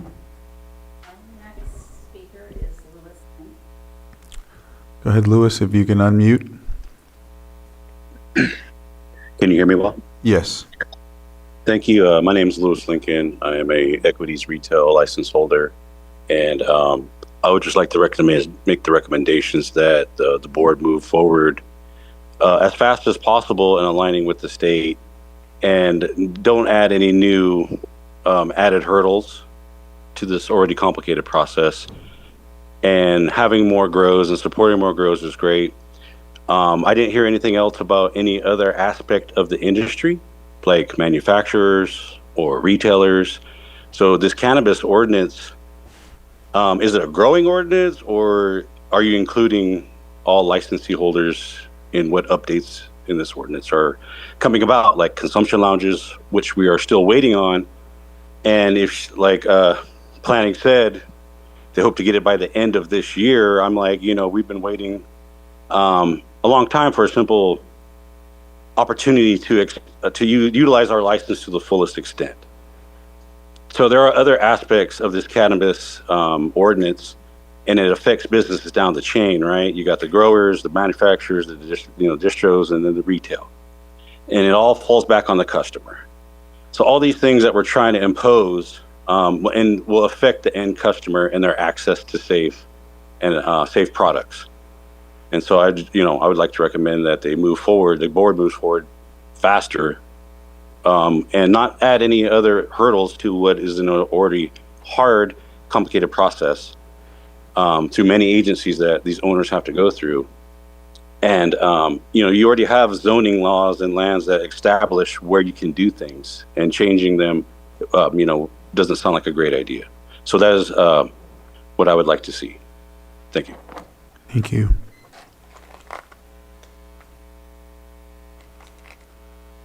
I'll go ahead and open it in the chambers for another 30 seconds. Is that enough? Or maybe a minute and a half. I can give you a minute. Thank you, Board. Just some point of clarifications. First on the homeschool. Monica Rosenthal did not vote for the homeschool recommendation in the Planning Commission. She and Commissioners Chavez voted against it. It was Zoller, Fields, and Brown. So that was a misrepresentation of the fact by a previous commenter. The homeschool was never on any agenda for the COTF. I brought it to the attention of my public representative, and he never brought it on the agenda, so it was never discussed. With regard to parks, 3096, which I know Monsieur Sabatier worked on, it's very clear. It says, in addition to hiking and biking and whatever, it says, additionally, comma, all state parks and county parks are public lands. And then goes into definitions and says very clearly, by definition, all state parks and county parks are public lands. And then in the recording where this hearing was done, I heard it differently. I heard Mr. Sabatier mention Anderson Marsh, mention Canocti, a regional park, and mention Clear Lake State Park. Those are not completely developed parks. They are cherished for their wild space. And again, it's very clear, it's not ambiguous. All state parks and county parks are public lands. So with that, I would just like to clarify that, homeschools, I think we do have a solution in front of the board that gets around the panic and all of that about how it's going to be enforced. And as far as homeschools, they are enjoy protection from several things I've put on the public record, including strip joints, tattoo parlors, bars, you name it. There's like 9 or 10 in the public code, and you never see anyone pile on, homeschool affidavits to try to stop any of that stuff, including registered sex offenders. That doesn't happen. It's all speculative. Thank you. Thank you. Sir, if you'd like to come up, we'll have a minute. Bill Wilson. First, I'd like to ask why the cannabis industry feels that their right to grow supersedes the neighborhood's right to not have the smell. For 43 years, we've lived in vineyards and walnuts, and I've never had a smell complaint. Now, all summer with a greenhouse, we are all summer getting our house filled with, our meals, it's like having skunks under the table, night and day. And the next question would be, are permits approved after a cannabis greenhouse is built or beforehand? Who checks to see that they have the amount of filters? We have the next door neighbor has 15,000 cubic foot filter in a 270,000 cubic foot greenhouse. All of the smell is pumped out and it comes our way. So do we not have rights to not want to have smell? Thank you. Thank you. Is there anyone else that would like to come back up that hasn't spoke already? Maybe someone raise their hand in Zoom. All right. If not, we'll close public comment, bring it back to the board. I don't know if you wanted to address anything first, Director Turner. No? Supervisor Sabatier? Thank you very much, and thank you for all the public input. I think things have to change, whether opening things up or whether tightening things up. We've had a chance to learn. We've seen a lot, and yeah, we've made some mistakes along the way by interpreting things incorrectly, which is one of the reasons that we came up with the Farmland Protection Zone. It was anything that is connected as a larger piece of agriculture versus an isolated piece of agriculture. And we made so many mistakes in how to interpret that we decided to make a map. And some areas weren't covered because that would have denied a lot of things that we already had passed through, and we did our best. And we worked with Brenna Sullivan at that time, worked with the previous supervisor from District 4, Rob Brown as well, District 5, Rob Brown, and got a 5-0 in order to pass that, to try and figure out how to solve the problem that we had created in misinterpreting some of that language. And if there's a need to create an exhibit for the public lands, then we should probably create an exhibit to make sure that we don't interpret public lands in a different way. So I think there's ways to solve some of these word issues in the way that we just interpret things. Right now, currently, this is one of my biggest concerns is the 200-foot setback from off-site residences, and I'm just going to kind of reword that to not my residence. If it's your residence and it's your application, you could be right in the middle of your grow for all I care. That's your residence. But if it's your neighbor's residence, I just don't think 200 feet is enough, especially when you're next to what we're allowing, which is some pretty major grows. We are known outside of Santa Barbara to be one of the larger types of grows in the area. And that's something we should think about. Is 80 acres an okay amount, especially if you have only 200 feet from a residence?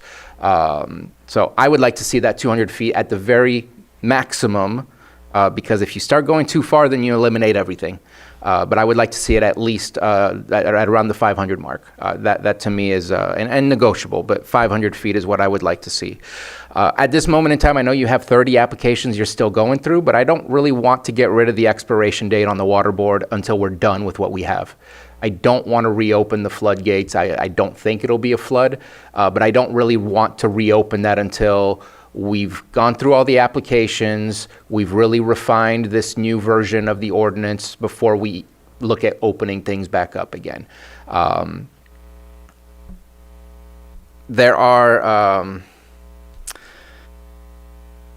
There's been a lot of issues with a lot of grows that have come here, and we've denied a lot of grows as far as this board, as far as appeals that have come through, and some of it has been the electrical portion of it, where people are trying to do indoor mixed light, but they're doing it in places that, in my opinion, aren't always the most appropriate, all the way out in the middle of nowhere in a very high fire hazard area.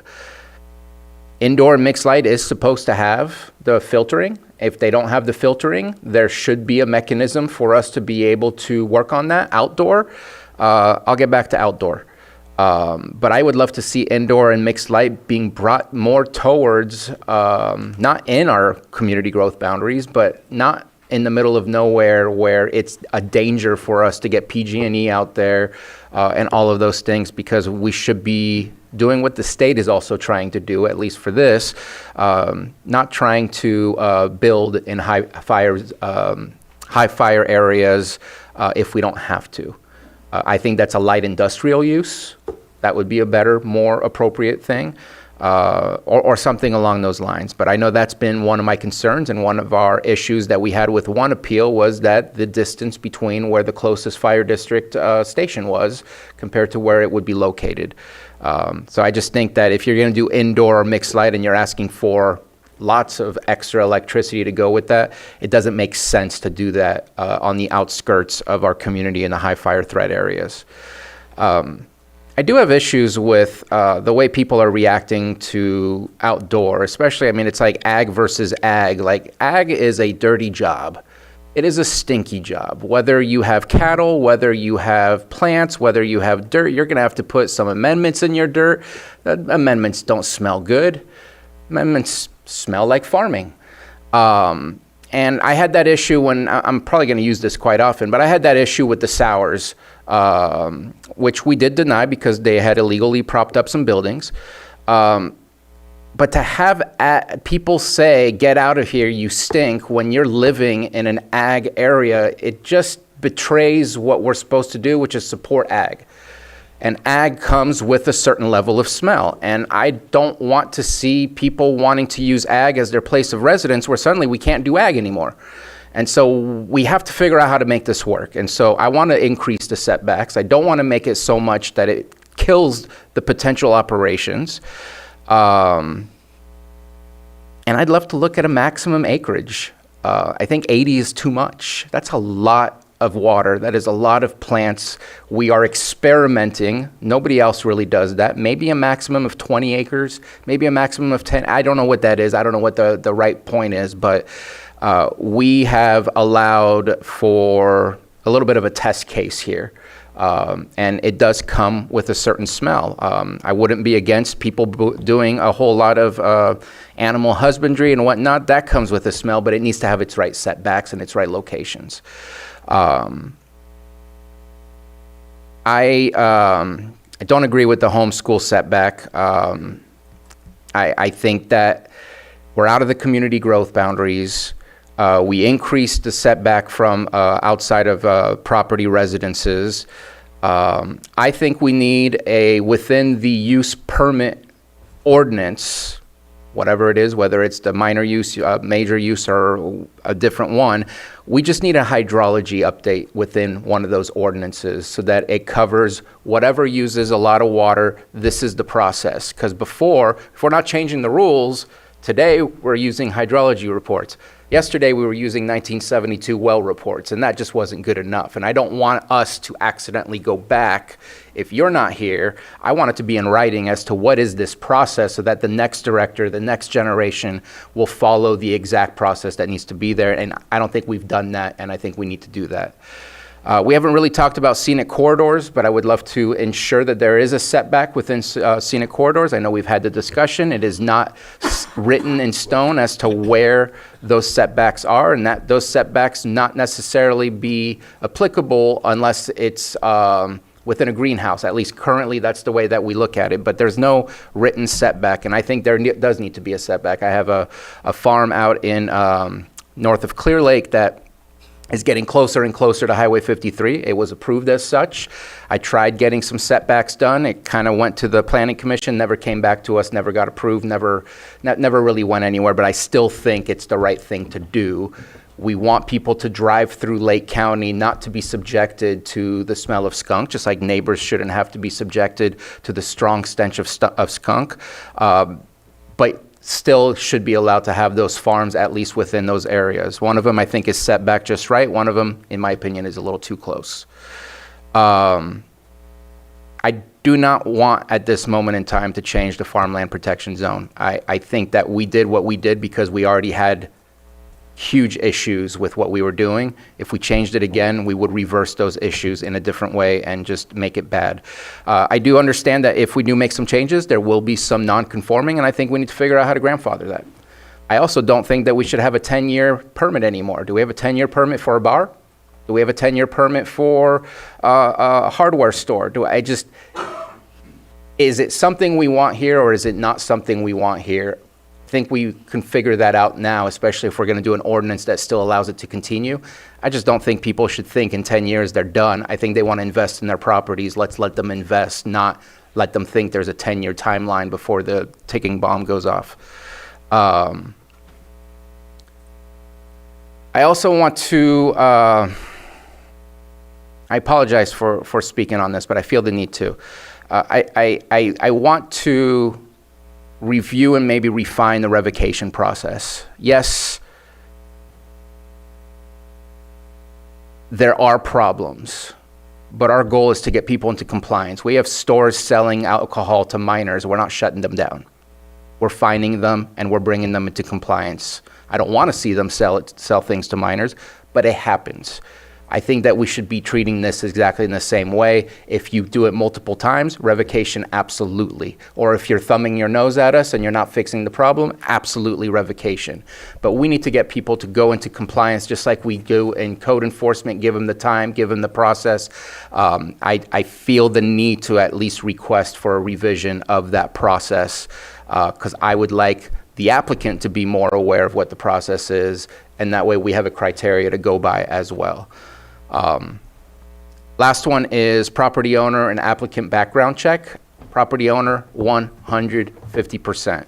Whether that needs to match the state, I don't know what makes it more difficult if, to make sure that we match. When they change theirs, we have to change ours. When we change ours, they have to change theirs. I don't know how that would work for you guys as far as workload, but I think that it does make sense.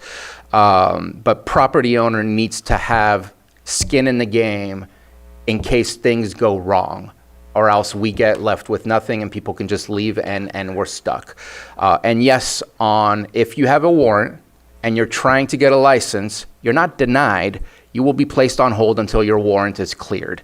I have seen things that I want to unsee, but can't because the rules were not in place.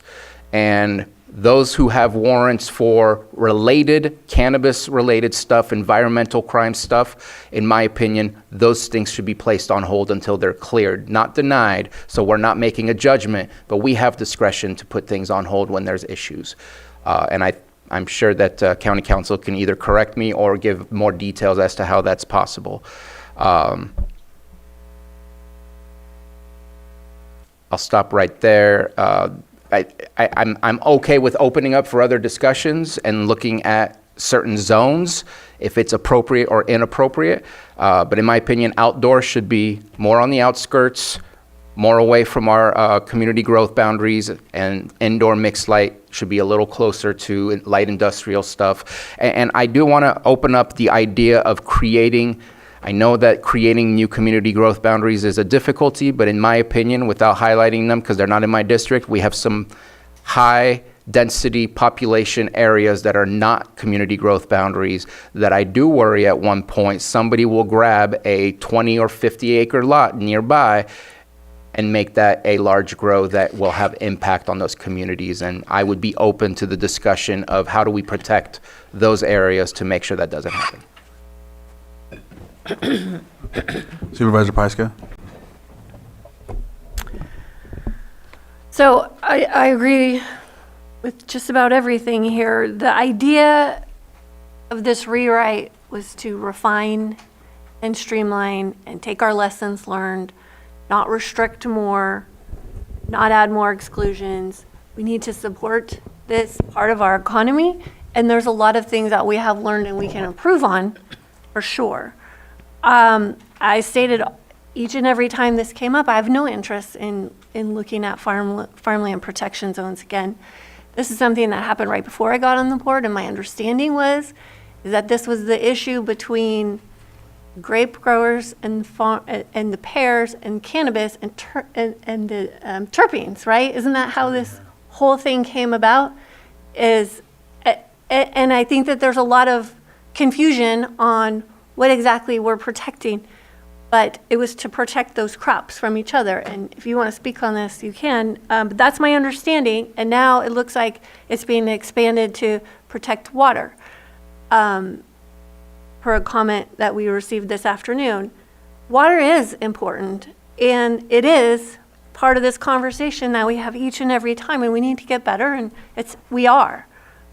So, you know, the steps that CDD is taking to get better is important, and we need to continue to keep that as our goal so that we don't lose our water assets, we don't impact communities and neighbors. It's important, and it's always going to be important. It's going to be more important as time goes on. I think, so, you know, this conversation about parks and public lands, well, not all public lands are parks. Some public lands are never going to be developed. So having that clear description in our ordinance is going to be important because, frankly, there's just never going to be development in some areas of our public lands. And that shouldn't be used as a restriction. I think the bond for $5,000 is just fine. We do a lot with code enforcement when we have to do major cleanups, and it comes in around $5,000. I think $50,000 is excessive, and I don't agree with that. And I am okay with looking at the maximum acreage too. This is something that we've talked about. We've had some really big projects come in front of us. I think one of the beautiful things about our industry in Lake County, in our agriculture, is that it's very boutique-like. We have small producers, and that's special. And I think that's something that we can continue to promote, and we don't have to get bigger than we need to be. And the 5,000 square foot recommendation setback from residents, I think it's a good place to start. I'm not married to it. I think we do need to increase it. I think we've learned, and we've heard a lot of public feedback that 200 feet isn't enough at all times. So I'm willing to start there, but I'm not married to that. But I do think that we need to work on increasing that a little bit. So a staff recommendation. 5,000. Oh, I did not mean 5,000. Okay. I meant Just wanted 500. clarification. All righty. Sorry. Long day. No. 500, or a recommendation from staff. And looking at our revocation process, looking at how we get people back into compliance. And I also agree about the 10-year permit. What are we setting our applicants up to be doing in 10 years when everything is working great on their farm? So I think we've had enough conversations over the years that this is the direction that I would also like to go in.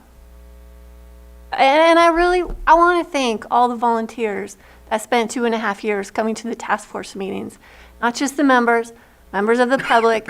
There's been a lot that's been brought out and a lot of conversations. And it's because so many people care about this and we're willing to engage. And so I really appreciate all of the conversations that have happened and happened today and every time we talk about this. Okay. All right. I think one of my big issues still is people that are not in compliance. For instance, the gentleman that spoke earlier today with the water issues, where they're actually hauling water in, which I believe is illegal, to provide for their grows. And I know that I believe, Maria, can you answer this about, is there yearly inspections or anything that goes on with the permittees at this moment? Yes, we are conducting annual compliance monitoring site visits for every one of our permit applications for Amazing. cannabis. Okay, and as Mr. Bill had brought up about it appears from what he had stated, the filtration system is not adequate for the size of the grow. Is there like any mitigations for something along those lines? And I did really appreciate what Supervisor Sabatier had mentioned about the projects that are closer in, having those in the greenhouses to be able to have the filtration, and the ones that are further out having those, outdoor grows. But being able to bring, for the water issues, I just don't see how they can mitigate that. So in those instances, I would say being able to pull the permits back would be important because it is causing harm to other people. And I do know, I understand, there's more than one straw in the ground, but nevertheless, even the growers are hauling in water. So hauling in water is prohibited.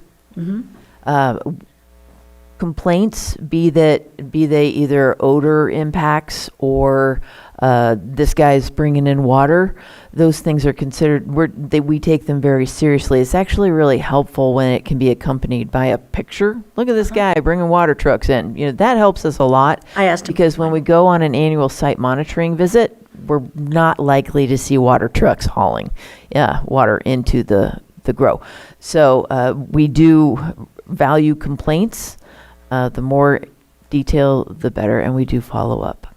Perfect. We have encountered, either on a site visit or through complaints, uses or diversions of water or using water from sources that are not part of the permit, and we do follow up with that. Good, yeah. That's what I was asking about, was the follow-up. Yes. And being able to take those, actually, this isn't waking up again, sorry. We agree with the board's position that water supply is extremely important. perfect. And then an ability to cancel the ones that do not have sufficient water. But I do understand being able to bring those that are, for instance, if it's an odor issue, being able to let them come into compliance. I totally agree with that. So, it's important to note that revocations were not actually ever done before we started doing them with cannabis. And this has been, I would say, a robust learning curve, not just on the process for revocation, but also really fine-tuning where the board stands on it. So that has definitely been taken to heart. We actually do, for the most part, we have dealt with violations that just get them corrected. You know, I have been saving revocation for what I did consider to be the last straw. I think what I'm getting from the board is I better find a few more straws before I get to that last straw. And so we do have violations, fines, things like that. And I think that we will look to apply those where possible. Probably more robustly prior to making recommendations for revocation. And I think that's really helpful for the permittees to know as well, because we do take it very seriously and do not want to bring revocations to the board if we can at all avoid it. Well, thank you. And I didn't mean to interrupt you. Keep going, because No, that's we're writing okay. down everything. Yeah, no, that's okay. And I actually do think that making all of the processes, not just within cannabis, but I've had conversations with you in the past as far as the building and other things, making all of them easier for people to get through, I think is important, because I know that it's difficult for all aspects.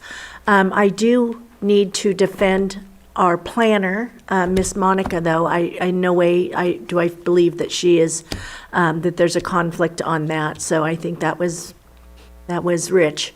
But I do think that we do need to make it easier.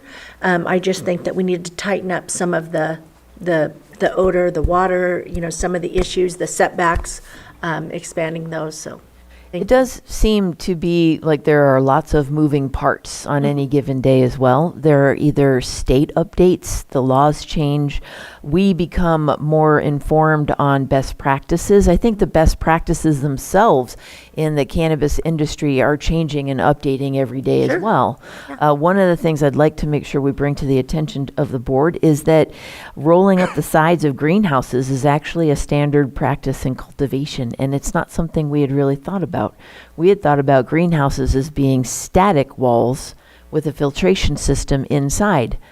That's not actually reality. So things change quickly. Thank you. Right. Yeah, I'll just start out with, I pretty much on the same page with all of the comments my colleagues had mentioned already that we need to look at. And I know there's going to be, this is still going to the Ag Committee, still going to the Planning Commission before it comes back here for final decisions. But having agreement with most of all that stuff, the big ones for me, I'll just mention the bigger ones. The setback definitely needs to increase. I'm not, sure how the final number should be. Definitely the 500 would be the minimum for me, if not 1,000. But Are you speaking about from off-site residents? Yeah, just and that would take care of the homeschool. I mean, because I don't think it's going to be really possible to try to specifically set back from homeschools. There's too much complexity with that, and something opens up as a homeschool in the middle of the whole process. So I see a lot of issues, not to mention that if we just have a more standard setback, that's going to take care of whether the kids are home for the weekend or they're at school. To me, if there's kids living in the residence, that's really, whether they're in school or just home, is the same thing to me.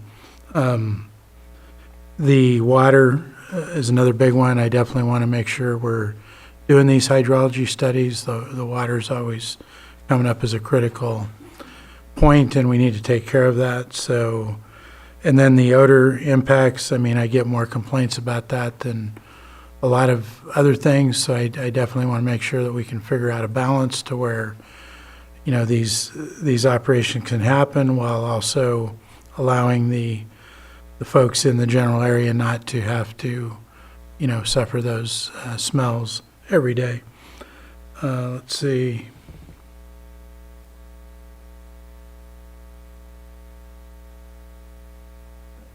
I think that wraps up, and I'm definitely willing to look at the acreage size too.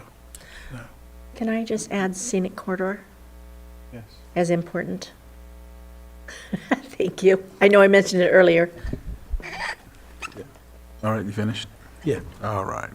Wanted to just touch on retail. I know that that's something that's been brought up here and there, and I know even in the reports from the task force, the 1 to, what is it, 4,000, I think, is what they recommended. 4 to 5, yeah. Yeah, 4 to 5,000. We briefly looked at that sort of density, but the task force actually came up with alternate recommendations, which are included in attachment 1. Okay. They moved away from the 1 to 4,000, 5,000, and actually just started regulating it by district, zoning district. Okay, all right. And increasing the permit requirement so that even in C2, we'd no longer have a retail use by right. It would be a minor or major use permit, so the public would be notified and have a chance for input on that. Sounds And Mr. Chair, ditto. Yeah. Yep.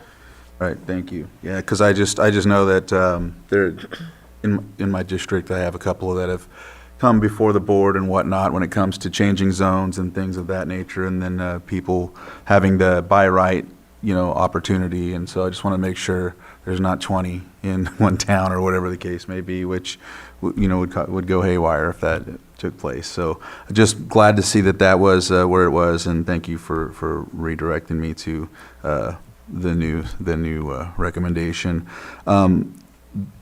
The bond, I see that you said 5,000, right? That's where it's at, or that's what we recommended where it's at? The state That's is? Yeah. The state is, and so anything more than that would be more than the state, right, if we decided. I mean, if we need to go more, which I know that the majority of the board doesn't, I'm fine with 10 or something like that, just to ensure that there's something in place in case we have to do some sort of lien or something like that. I also seen the zoning request from the public about RRs and SRs. I know there's at least 10 or so SRs. I'm willing to grandfather if we want to go that route. That way we don't, anything that we are looking to eliminate or do or change, I'm fine with grandfathering others. I don't really want to hinder or eliminate past types of things. We have existing code in the zoning ordinance. It's really not a question of grandfathering. Typically, whenever we do have a permitted use and then change the zoning or change some sort of the regulations, it becomes what's known as a legal nonconforming use and is allowed to continue until it ceases operation for 2 years and expires. And that leads me to what was brought up as well about the permits going with a sale. I know that that's been a big issue.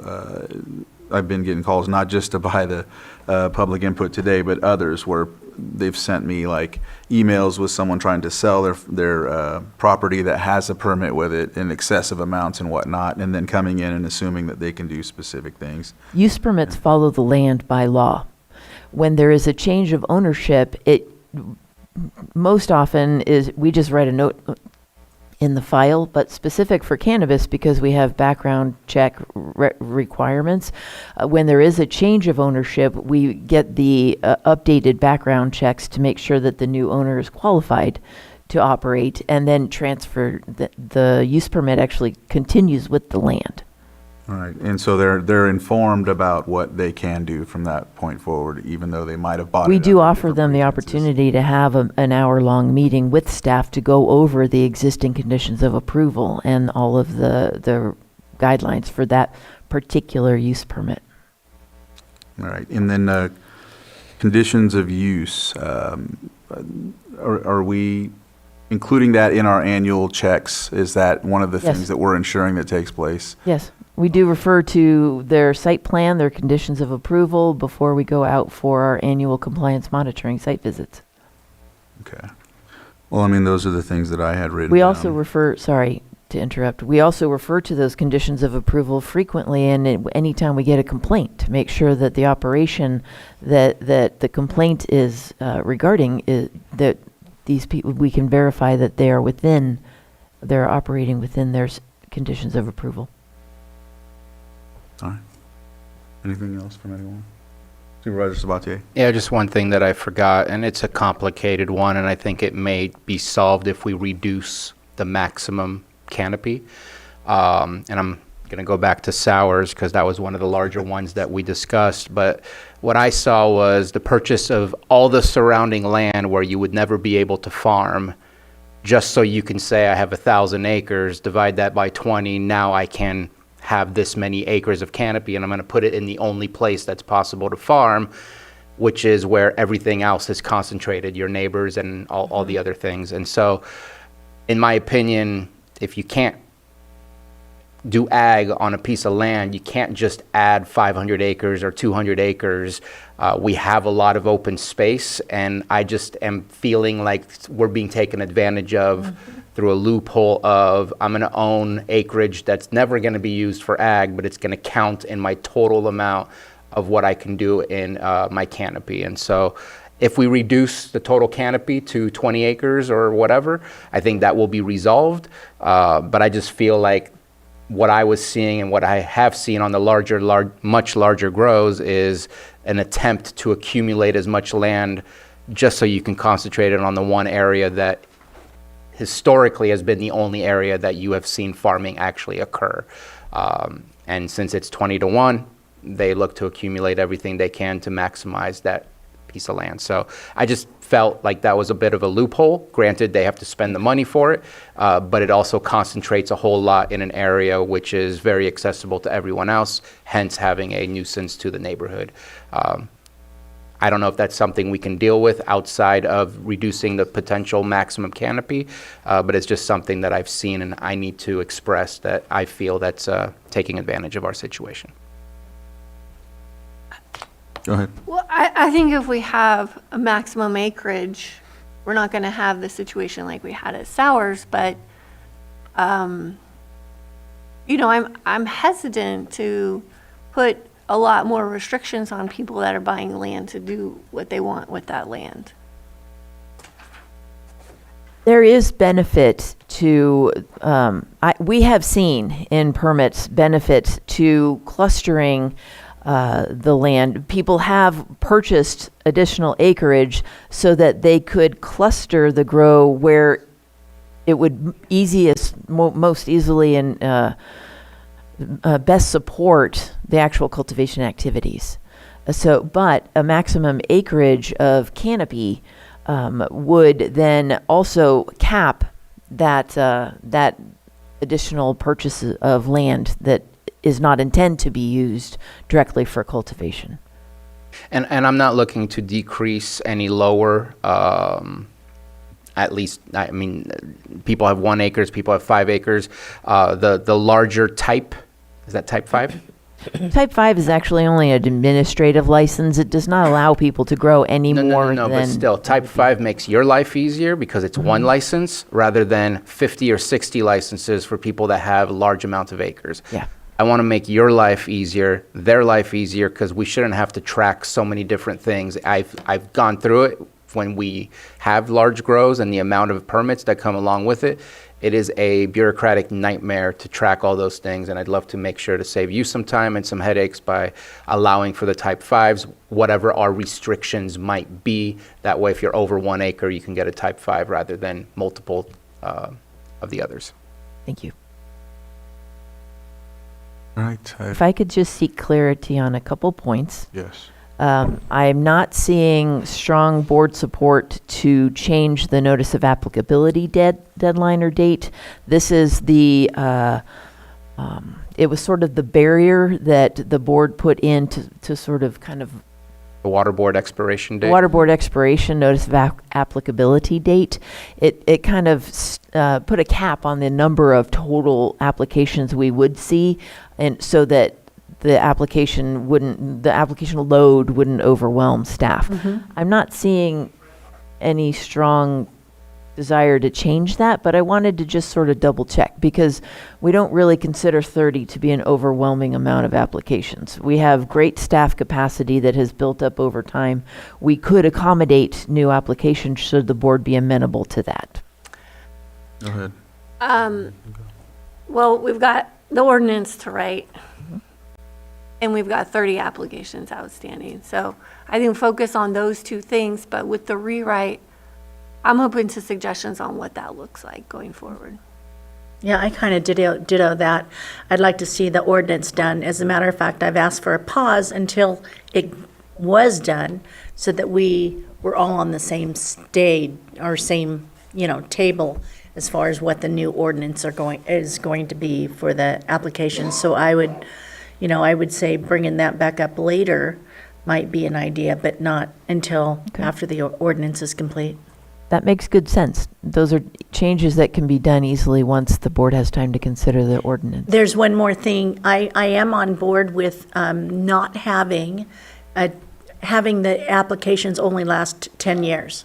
So when they've got an application, it being able to, as long as they're a good player and they're abiding, I don't see that we should have a sunset on it. I see consensus on doing away with the 10-year limit, which is great. Because what I'd love to see eventually is these use permits be treated the same as any other type of use permit business. And so it just makes it a lot easier on staff. So that'd be great. And it's just a best management practice for planning. I think too, because you mentioned the capacity for 30 applications that are in there, right now, that are waiting, that are pending. That are considered complete. So those are the ones that are moving forward. One thing I just wanted to mention earlier, and I'll just mention it now, is that with the amount of appeals that are brought towards us, that's my whole goal, is to ensure that we get this ordinance intact so we can, lighten that load of appeals, because they're going to continue to come regardless. So we have to make some key decisions that are going to help with that. So, Bruno? On that, and I guess I'm asking the board rather than asking Director Turner, there are options to create a hearing officer that may simplify the process, so it doesn't have to go through Planning Commission and then come to, or whatever the case might be.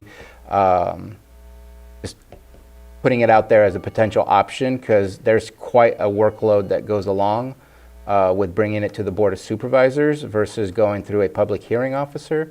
It does defer our responsibility to a certain degree. I'm not sure how much I like my idea that I'm sharing with you right now, but overall, there are other ways to go through appeals, and maybe that's, I'd be willing to have that conversation. I agree with that. It is a burden on both the Planning Commission and the board and staff and the person requesting the appeal, because it can take a really long time to get on the calendar. So I think that's something to consider. I'm good with that too. At least discussing it. Yeah, looking into it and seeing if it's a more include feasible option. Okay, let's just touch on the maximum canopy size. I'm hearing 20, I'm hearing 50, I'm hearing lower. I thought I heard 20. 80. No, we have an 80. No. 20 is fine by me. I'm okay with the recommendation. I don't. Okay. I'll take a look at those. I didn't have a number either. I'm good with looking at it, but Great. I wasn't set on anything. Let me give Michelle and Mary a moment. Is there anything that we haven't covered that you want to make sure that we do cover? No? Good? Okay. Thank you. I think we have some pretty clear direction, and we will start writing. All right, thank you very much for that. And Thank you, Ms. Maria. we'll go ahead and close this item. And